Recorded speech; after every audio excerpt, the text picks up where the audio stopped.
ibuprofen tablets, they're actually quite delicious. Some of the Nurofen over-the-counter anti-inflammatory medication tastes very nice. They have one that tastes quite sweet. Don't worry, I don't eat it like sweets. I'm just mentioning it. It's quite a novelty in the world of medication to have something that's there to mask pain. It's there to mask all your pain and troubles. You shove one into your mouth and it masks everything. And if it tastes nice, that's a bonus. Some would say that's a negative. Some would say tablets and meds should not taste nice. That encourages overuse. And that's true, but if you're just looking for something that tastes nice, you can go to the sweet shop. It's much cheaper. Well, today's prices. Confectionery is getting rather expensive, but not as expensive as a packet of Nurofen ibuprofen. So, until it gets to the point where a packet of 12 sweets is more than €10, we don't have to worry about people taking drugs just because they taste nice. In my day, you get a can of 12 disgusting cans of lukewarm lager. You go and drink them behind a shed on Bray Seafront on the Esplanade. And if it was your first time, you'd puke up after 3 cans. And then you say, this is disgusting. Why do people drink? This is disgusting. And then you put out alcohol pops and the kids realise you get these nice carbonated beverages. They basically taste like carbonated orange or lemon drinks or whatever. You pour them down your greedy gullets like there's no tomorrow. It'd be like drinking candy, as you Americans call it. That's what you Americans call it. You call it drinking candy. I assume you do. You certainly call candy candy, so I presume you call this stuff drinking candy. Or else you say drinking soda. When I think of soda, I think of washing up liquid.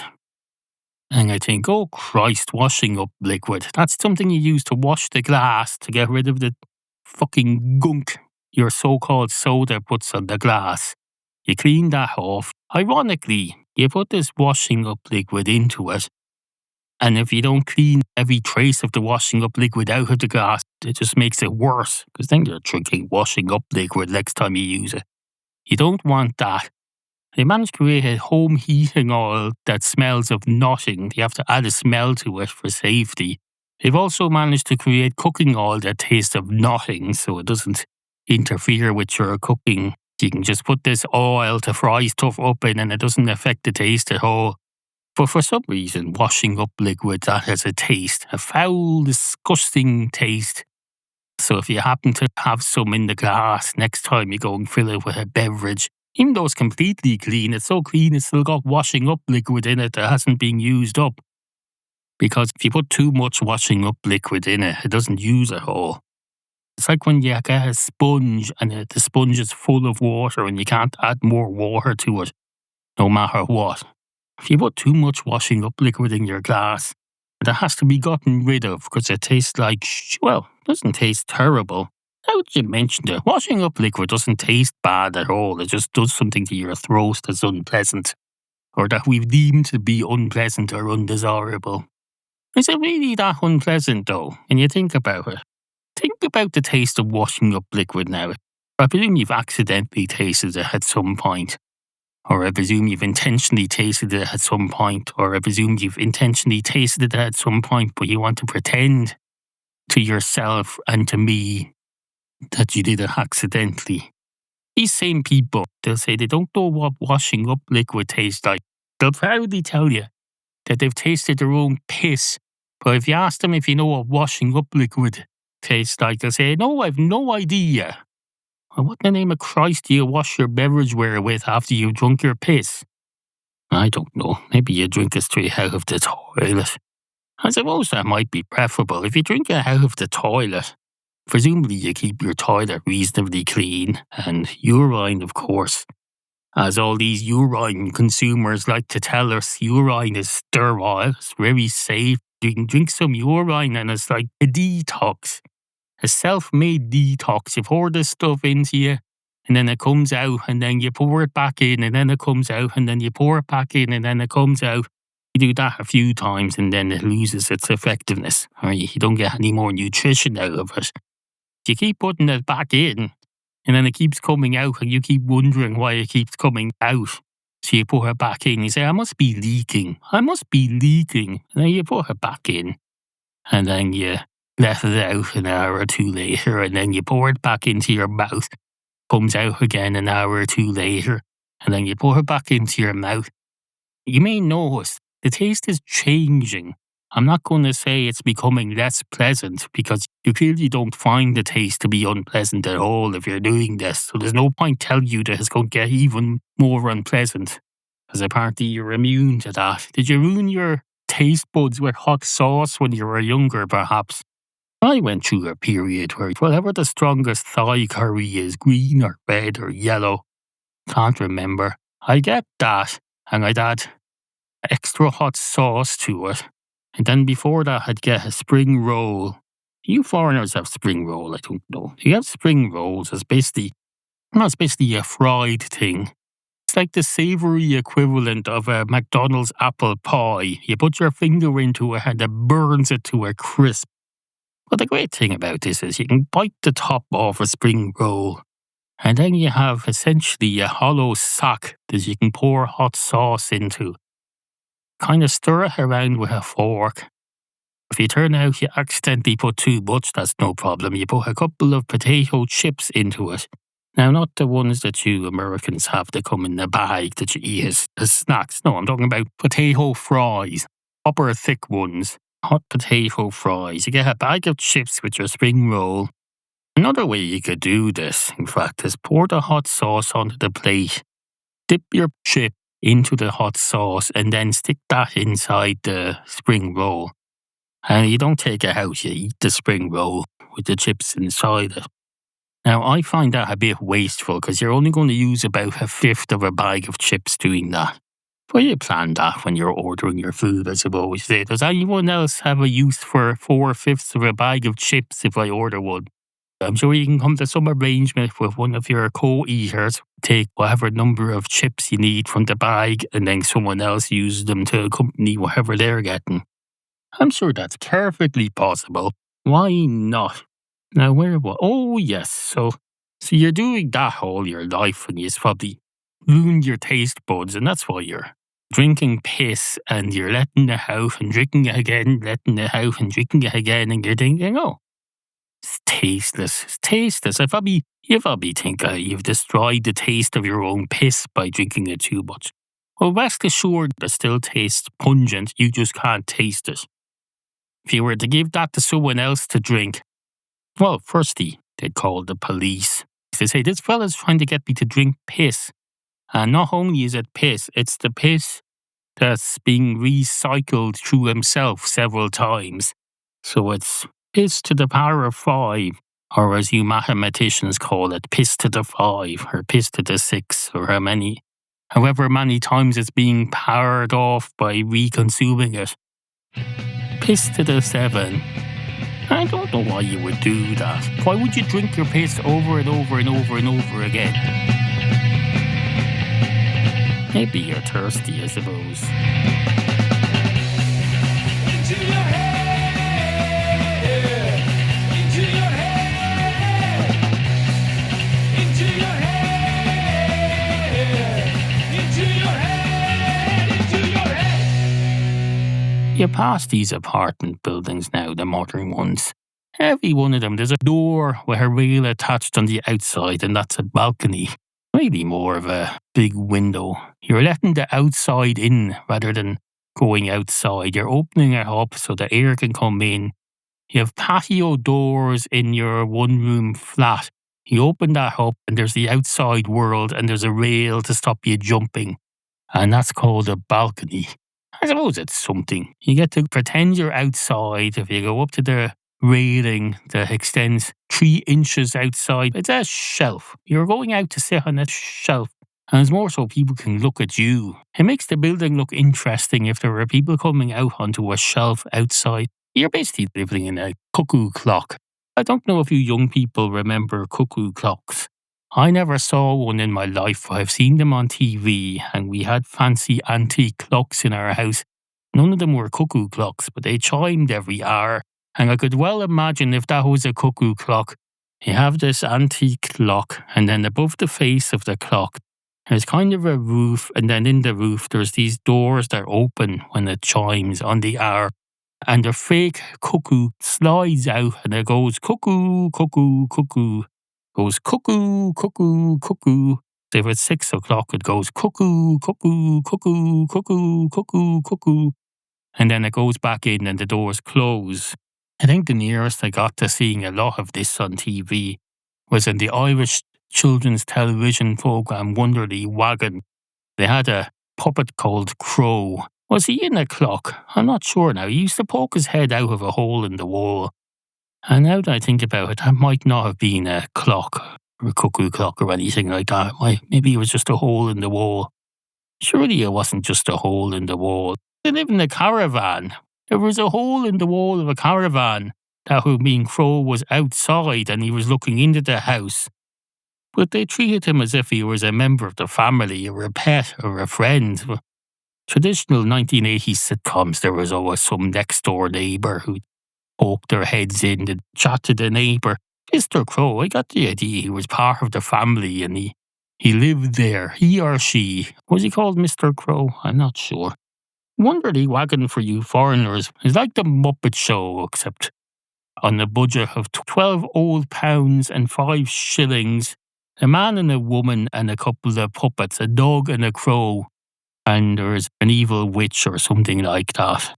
They'd have adventures and there was a magical wagon. I can't remember if the wagon flew, did it? No. There was a spin-off called 40 Coats where there was a flying sweet shop.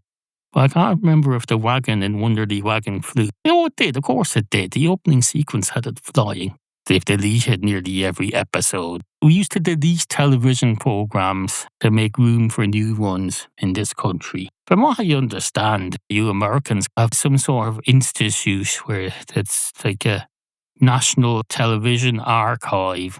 For every program that gets added in the National Television Archive, they set up a new television in some corner of the museum and that's playing 24/7 on the screen there. I hope at least it goes into standby mode if no one's watching for a while. Probably people coming from all over the country, this National Television Museum. Presume it's located somewhere in the middle of the country, maybe. Philadelphia would be a good place for a television museum. It's the home of the Oprah Winfrey program, isn't it? And isn't it also, is Sesame Street something to do with Philadelphia? Maybe not, maybe I've made that up. But anyways, Oprah Winfrey was on in Philadelphia, so I presume there's a lot of television going on there. There must be, surely. Stands to reason. The fact I've heard of Philadelphia means it's probably on TV quite a bit.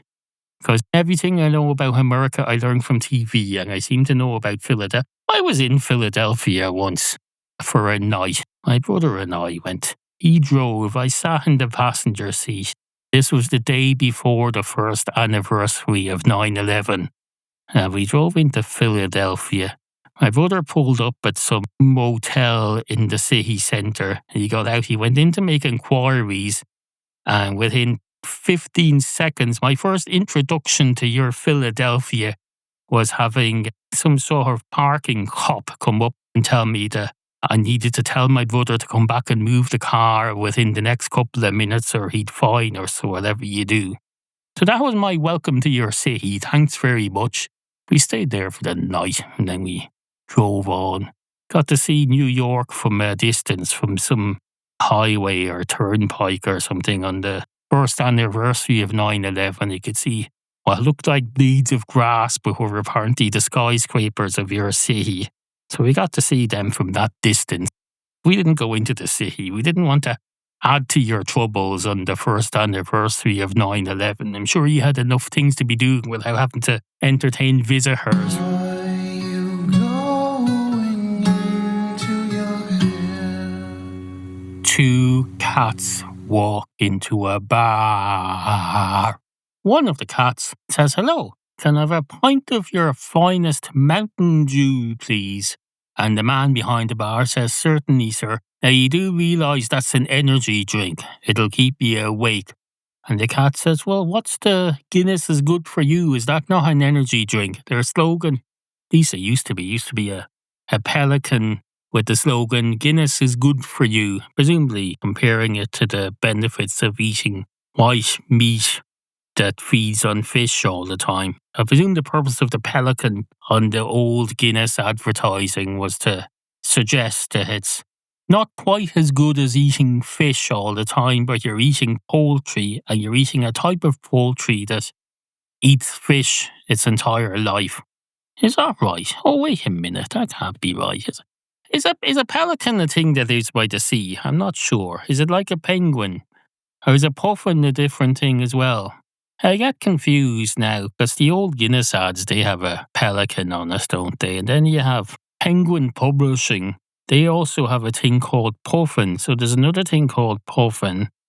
So that's three different things, all begin with P, and they're all things that I think, I haven't thought this through, but aren't those all things that are kind of birds, but they walk around on beaches and they have a funny walk and they're black and white? There's an island as well, somewhere off the coast of this country. There's a little island where they've been going to film Star Wars lately because it has some sort of thing that's not penguins, it's some sort of a bird, and they film them and they do something graphically to it and it turns them into alien mammals of some kind, and it's a big deal, and the island is now famous for that. I really don't give a flying fuck about Star Wars, and that's not meant as any offence to you. If you're in Star Wars, no, that's no problem. I'm fine with you being in Star Wars, or if you watch Star Wars, that's fine. That's your life. You're squandering away on that. I've never seen it. I might have been in a room where Star Wars was being played on a television when I was about 10. I had no interest in it whatsoever. It's all fantasy. It's all fantasy. There's enough going on in the real world without having another world of fantasy that you have to worry about. Don't fantasize about war. That's ridiculous. War is not something to fantasize about. I remember the early years of my childhood in school, there was kids collecting Star Wars figures. I remember this fella saying, I have 70-something Star Wars figures. And it turns out some of them are humanoid figurines. And then there's some of them that are just this robot thing with legs, a big tall thing. A robot in the shape of a dinosaur has just got 4 legs, like Transformers or something, except it doesn't transform. Transforms to a hole in your parents' wallet. That's all it transforms into. And you're collecting these and you're doing what? Lying on the sitting room floor, moving them around. I was doing the exact same with my Lego airport. I can tell you it was a lot more peaceful and positive.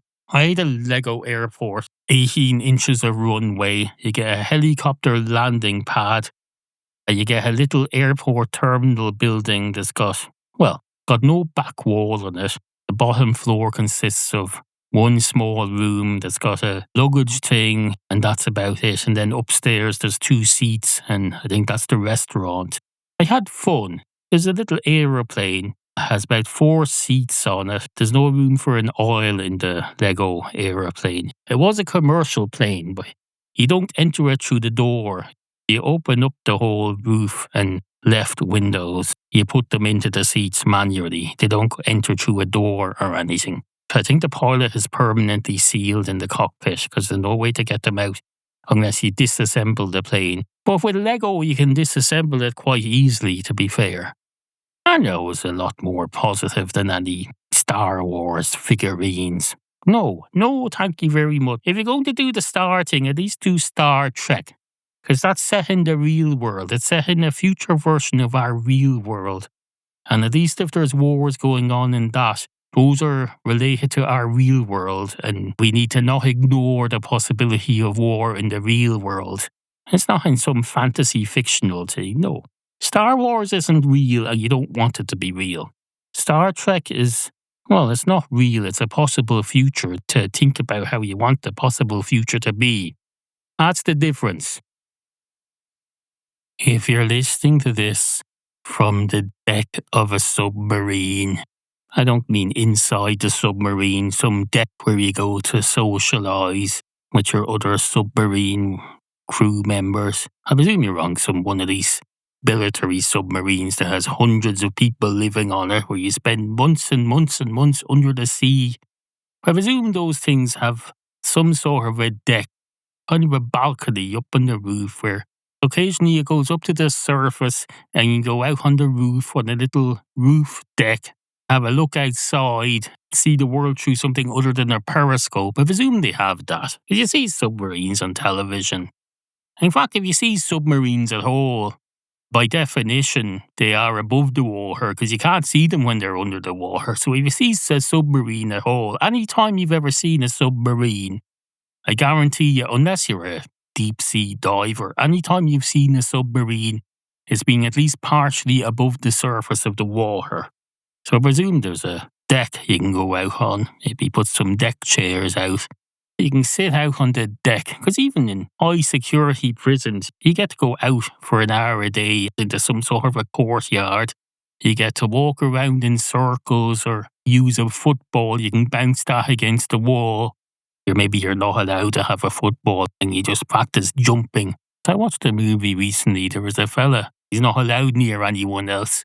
And he's apparently not allowed a football or anything. So he goes out and immediately starts jumping and doing the action of putting a ball into a basketball net. But there's no basketball net and there's no basketball. So he's basically miming. Like one of those kids' entertainers where they mime and they pretend they're stuck inside a glass cage trying to get out and they make faces and they're usually wearing clown paint. It was like that, except it looked less ridiculous because he was actually getting some exercise out of this. He was doing the movements of jumping and pushing a baseball up into a basket. He was jumping. He was getting some physical exercise just from his imagination. That's quite a good use of his time. That's quite an enterprising criminal there.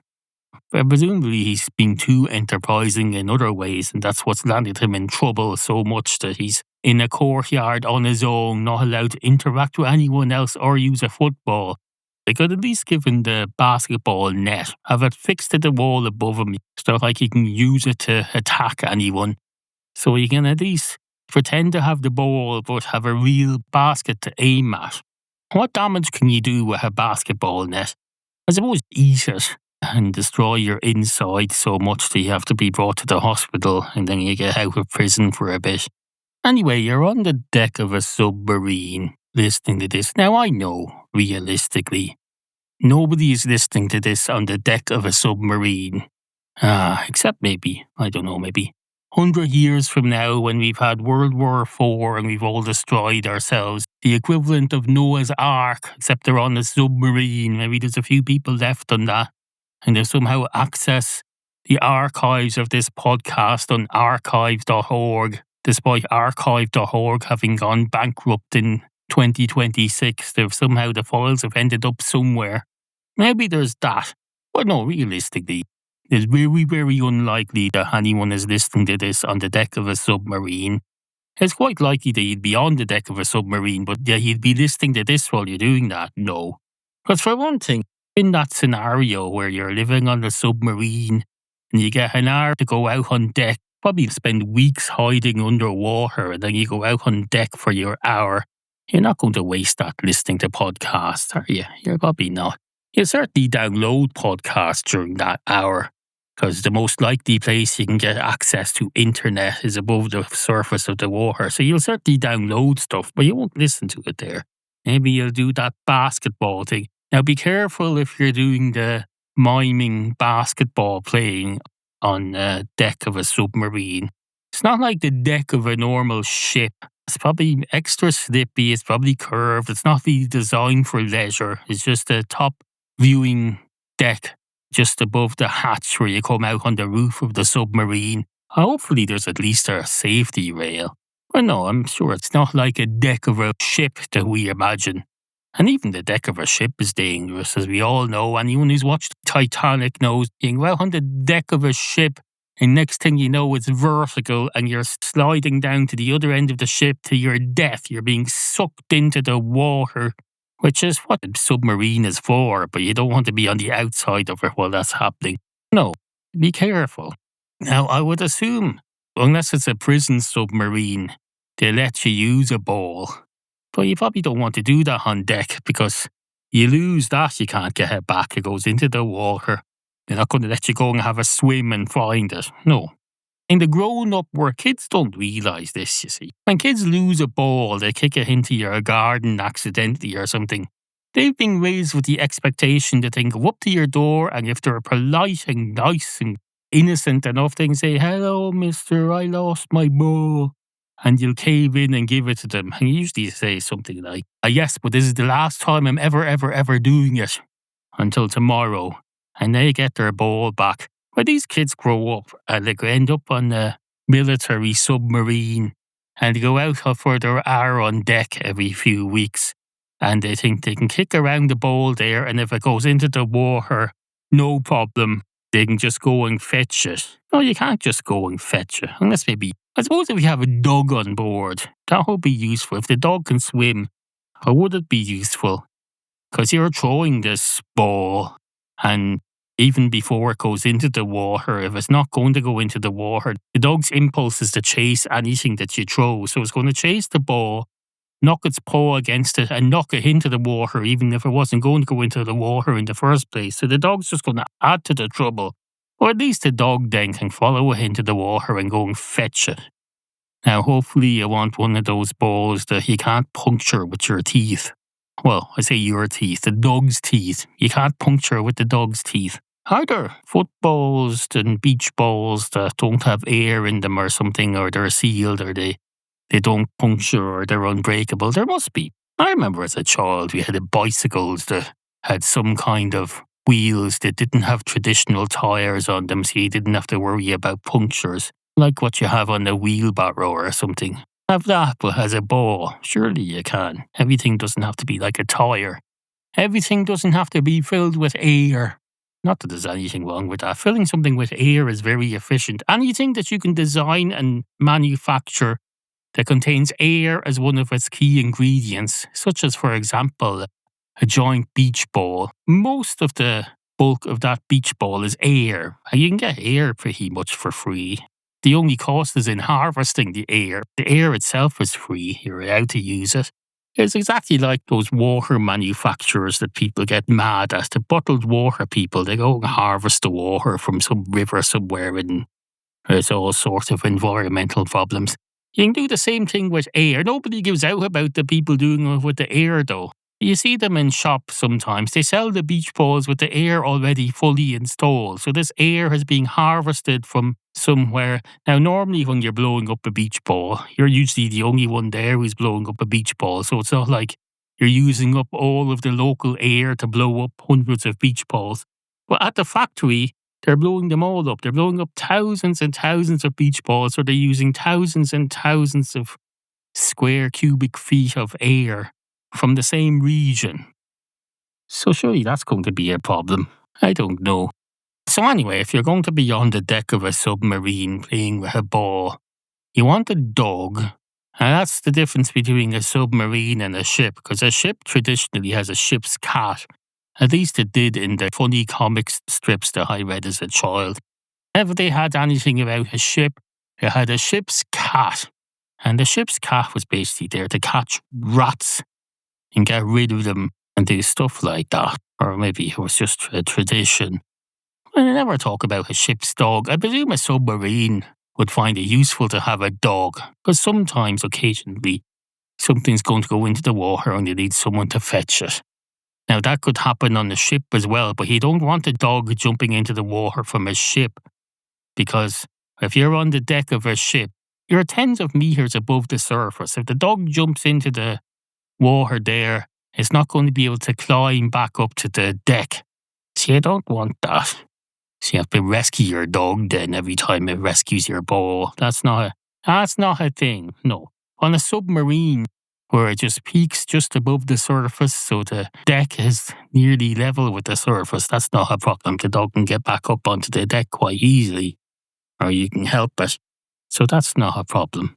So I presume that's why you have ship's cats, and why you should have submarine dogs. Or maybe you shouldn't. Maybe it's cruel to keep a dog on a submarine, because it's probably going to go weeks where it doesn't even get out into the open air. But then I don't know. If you're in this scenario 100 years from now where everything's flooded and your submarine is basically the Noah's Ark of the 22nd century, then the dog should be glad to be anywhere. It's alive, isn't it? You should have 2 dogs on that submarine then. If it's a Noah's Ark, you have a male dog and a female dog, and they're going to be responsible for any future dogs that exist on the planet. The same goes for all the other animals. You'll want a cat as well then, of course. You'll want at least 2. In fact, you'll want more than 2 cats, because you don't want to be telling cats, that's your mate now, you don't get a choice. No, that's cruel. Don't do that. Dogs don't care, because if they do care, I don't care. But cats, no. You need to have a few cats on a Noah's Ark type submarine, so they can at least have a choice of who to reproduce with. And then, of course, you want to preserve all the different colours of cats as well. I want there to still be ginger cats and black and white cats and tortoiseshell cats, 2 of each at least. Just as you would want to preserve all our valuable artwork that's in the museums, you'd want to put that onto Noah's Ark. You want to preserve all the different varieties of cat as well. I presume you do anyway, unless you're a complete Philistine. Now, of course, you don't need to. I say you want to preserve all these artworks. The Mona Lisa, there's millions of digital copies of the Mona Lisa. You don't need the original one. You can just say, everyone who wants to see the Mona Lisa has either seen it or has access to a digital copy of it. We'll keep the digital copy and that'll be fine. Been there, done that. Downloaded the image. But you can't just download a cat. We can't have a situation where nobody has ever seen a cat of a particular colour or variety. You have to preserve those things. It's a living museum of sorts. You don't need a living museum for the Mona Lisa. For one thing, she's been dead for hundreds of years. The painting depicts her somewhat alive. What the fuck is the Mona Lisa? Some woman. She's sitting there exactly as I am now, sitting on a chair. I'm sitting on a kind of a somewhat antique chair. Well, I say antique, it's probably about 30 years old, but it's antique style. It's got curved wood and stuff. I don't particularly like it. That's why it's in here in the spare room. Well, I'm using it. It keeps me upright and alert and awake while I'm recording, and it doesn't squeak too much. It does squeak a bit. Of course, that's the problem with these old style chairs. They're wooden. When they start creaking, you can't oil them. You can't just put oil into the wood and upholstery because it gets everywhere. You sit down and you get wet instantly, and everyone thinks you've somehow wet yourself from behind. And if you're male, if you wet yourself from behind, people assume that you've done more than wet yourself, that you've had diarrhea, because you can't wet yourself from behind that easily. Well, let's not go into that. And of course, oil and water don't mix. So maybe that's not relevant. I don't know. Maybe that's not relevant. Why does it have to be relevant? This show doesn't operate on relevancy. It operates on stream of consciousness. And my stream of consciousness has now gone on to having diarrhea in an antique chair. Except it's not diarrhea, but everyone thinks it's diarrhea because you've sat down on your chair that's wet because you tried to oil it. And people think he couldn't possibly have pissed on the back of his pants. That must be diarrhea. Now, of course, I suppose I could just have a shower and change before they see me. There's nobody in here. Unless there's a cat who I missed when I was clearing out the room. I don't think so, though. I'd have heard them by now. I've been in here a while. So no, I suppose we're safe enough. Anyway, the Mona Lisa, she's sitting there just as I'm sitting here now in this chair. She may well have been on a similar chair. She could have been on the exact same chair, except it wasn't an antique chair because in her time it was brand new. It could have just been delivered that day. Is it Van Gogh or Vincent, the other fella? Leonardo da Vinci or Van Gogh? Leonardo da Vinci or Vincent van Gogh. That's right. One of them did the Mona Lisa, didn't they? And if I'll be said, come in here and have a sit down, have a new chair especially for you. You come and sit down in this. It's going to be great. You sit down there, make yourself comfortable. So I want to see how comfortable you are in your face, in your expression, so I can record that. So she sits on this stupid new chair. It's just been installed. It probably smells of plastic or something. Did they cover new furniture in plastic for deliveries in those days? They probably didn't. In fact, there probably wasn't deliveries. He probably just bought it off some fella in the market out on the street selling furniture. And says, oh, here's your chair. And you say, thanks very much. And you bring it home. You don't even have a shopping bag or a car to put it into. I don't know how they delivered furniture back in the day before vehicles. Maybe on a horse. Oh, yes, I'll buy this chair. And they say, no problem, we'll deliver it to you on this horse. I once bought a very heavy, what I thought was a bespoke coat stand, a big wooden thing carved out of a tree. So I just bought a house 3/4 of a mile from the shop. I was there on my own, so I bought this thing as a surprise for my wife. And I carried it up to the house on foot. Nearly fucking killed myself and got some funny looks. Big chunk of wood, it's like a tree. Branches sticking out of it, and you hang your coats on that. Well, you try to. There's no hooks as such. You're hanging your coat on branches. Of course, everyone knows you don't want to hang a coat on a branch. Either hang it on a coat hanger, which you need a hook for, or you hang it on a hook. You don't hang it on a big, thick branch. But it was nice. It was a nice coat thing, and I brought it home on my own. No deliveries. I'm sure they would have delivered. In fact, I lied to the fella.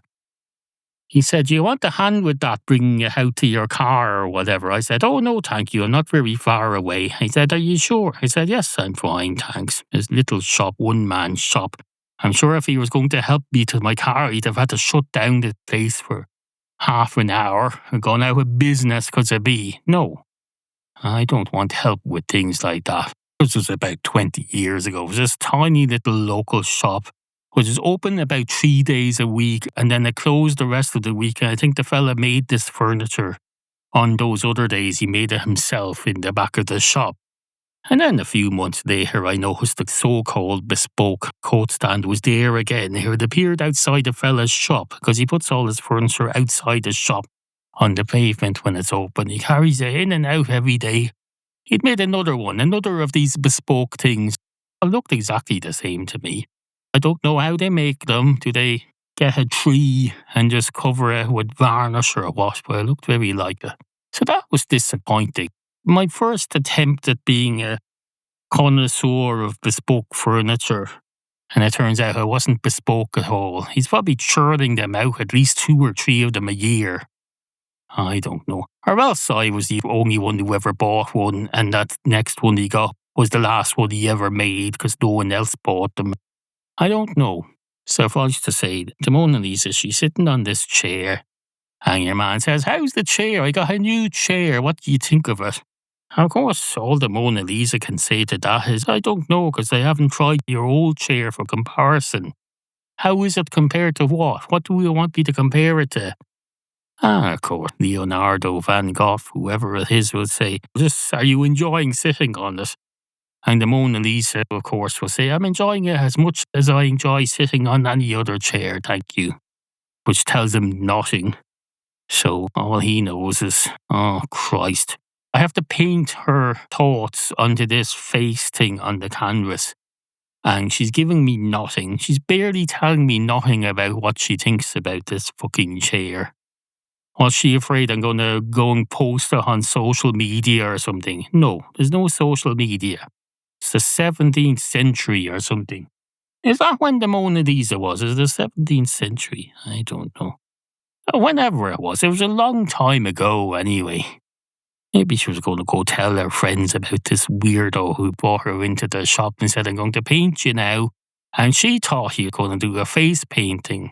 She didn't understand at all. And he said, oh, I thought you were going to do a face painting of me. And of course, he'll say, yes, I am going to paint your face on this lovely canvas here. I have a lovely plain canvas here that I've got. I've got some paints here. I've got some oil-based paints. Now keep them away from the chair, because you can't oil one of those chairs. In fact, no furniture exists at all yet that you can oil, I don't think. Maybe not. Did they have metal furniture in those days? Maybe they did. In fact, maybe in his workshop he might have had a metal anvil or something, or whatever you use. What her easel's made out of, that was probably wooden. And her face was wooden. Anyway, he didn't have very much to work with, so that's how the Mona Lisa ended up like that. Wait a minute though, if you're in this big submarine, it presumably has a gymnasium.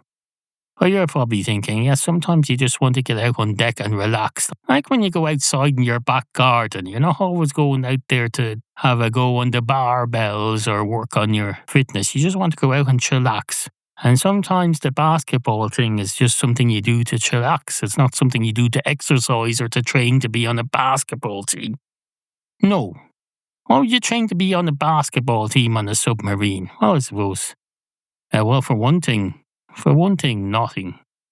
For another thing, no. You're out there to enjoy the air. I presume you are. Maybe it's not your downtime. You're not being sent out for recreation. You're being sent out to survey the outside world. You've been under the sea for a few weeks. Your sergeant, or whatever he's called, tells you to go out on deck and see if the outside world is still there. See if the flood has subsided yet. It probably hasn't, because as you can see, we're a submarine and we're in water, so there's still water. But it's hard to tell while you're under the water. It's hard to tell whether or not the floods have subsided. It's hard to tell while you're down there whether or not the floods have subsided yet.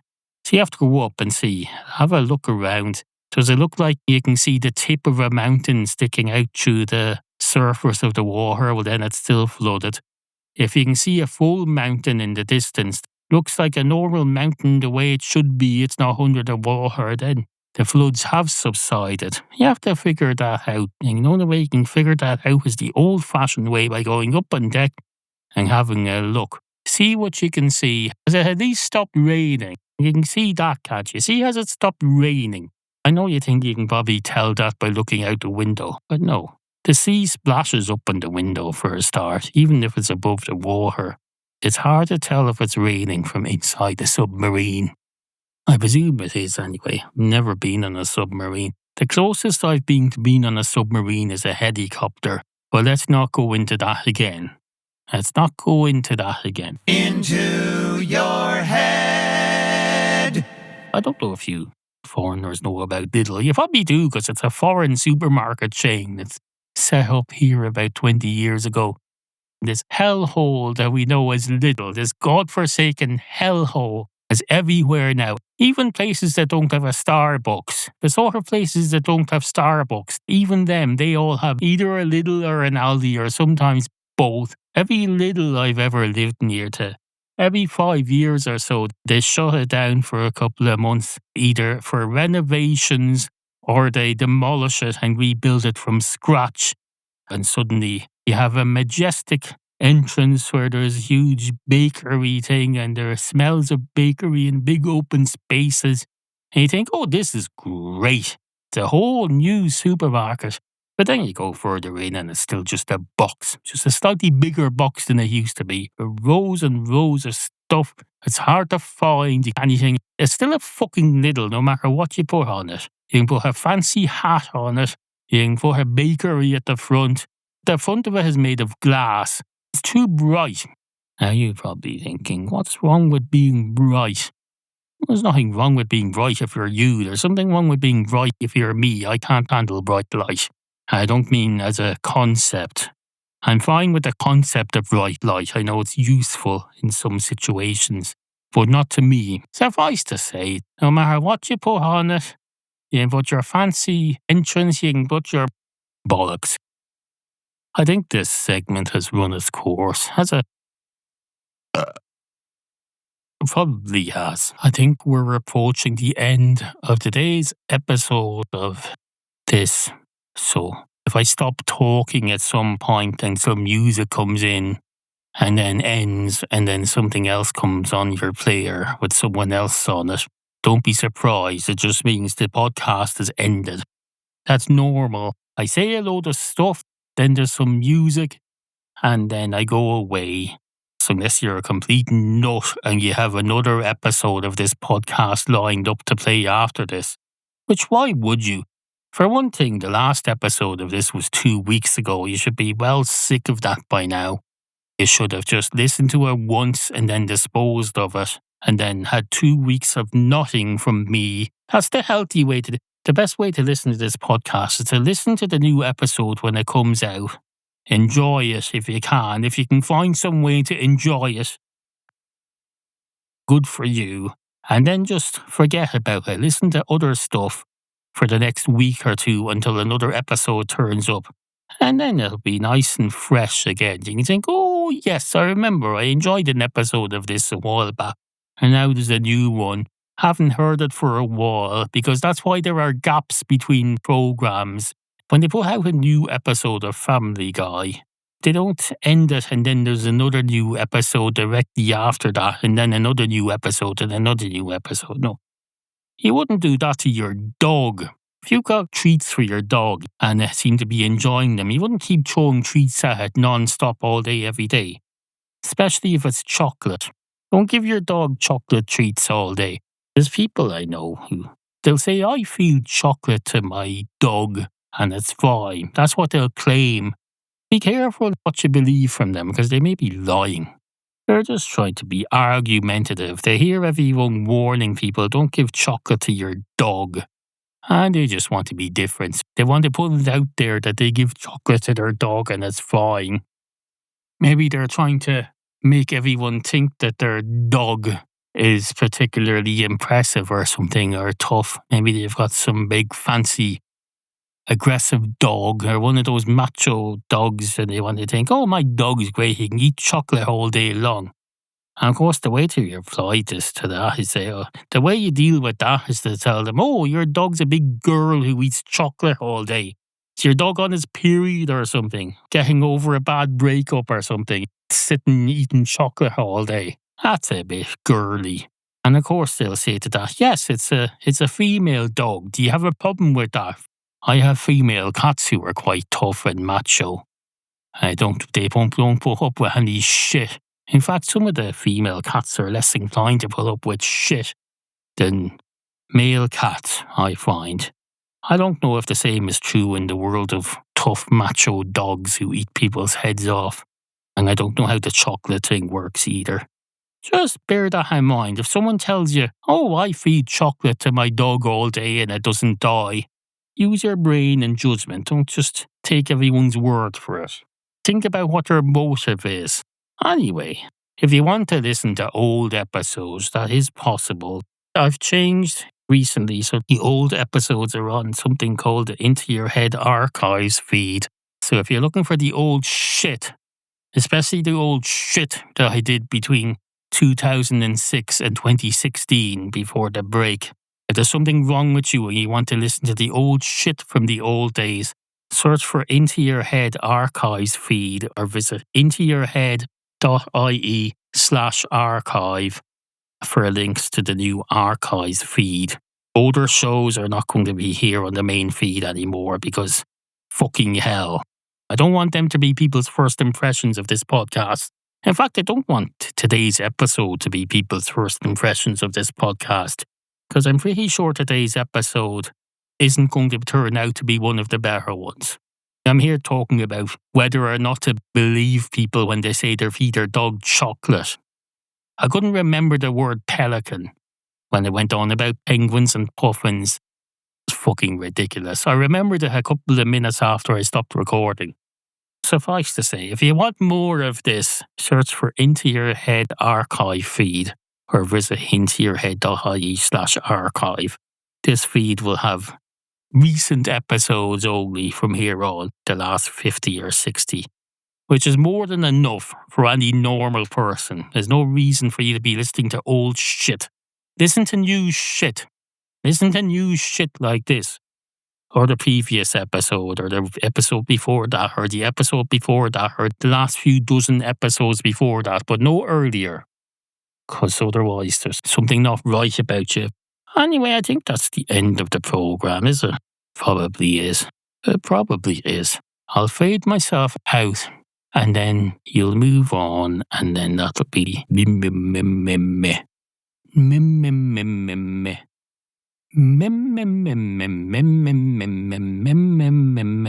oh yes, this is definitely the end of the program. If I'm doing that, it's the end. It's the end. So that's it. Good morning.